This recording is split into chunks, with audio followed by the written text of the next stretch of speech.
In his masterpiece film, Lincoln, Steven Spielberg portrays President Abraham Lincoln's magnanimity and his capacity to read the arc of historical events.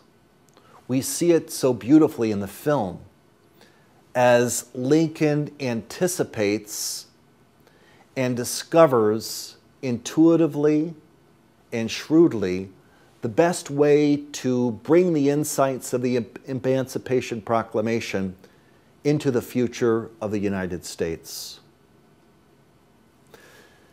Bishop Fran Malooly of the Diocese of Wilmington, in his 2009 pastoral letter, insightfully showed how magnanimity, which is an aspect of the moral virtue of fortitude, is able to break through human respect, pride, and egoism in order to pursue the common way, the common good, in a way that is courageous and inspirational.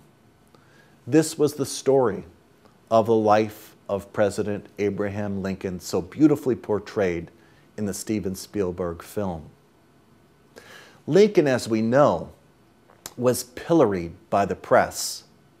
He was underestimated by his fellow cabinet members.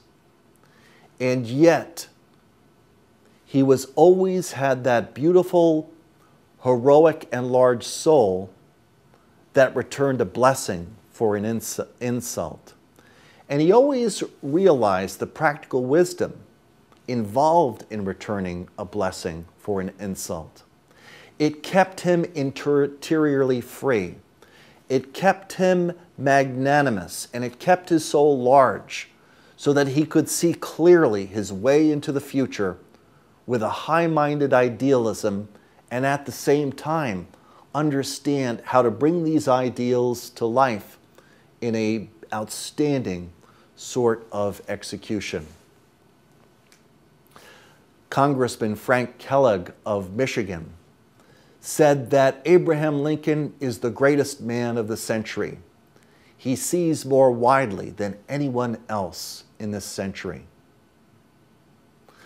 Lincoln shares this connection between the virtue of magnanimity and the intuitive and courageous ability to anticipate the arc of historical events with our great Catholic saints. Our Catholic saints and mystics lived right in the crucible of historical crises, and yet so mystically immersed in God.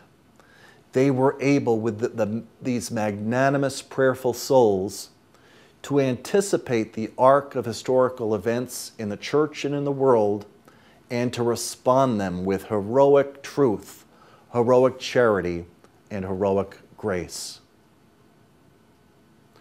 You and I are called in the 21st century, as we face the challenges of religious liberty, the gospel of human life, and challenges to the institution of marriage, to have this heroic and prayerful magnanimity so that we can intuitively and courageously address the crosses and crises of our day.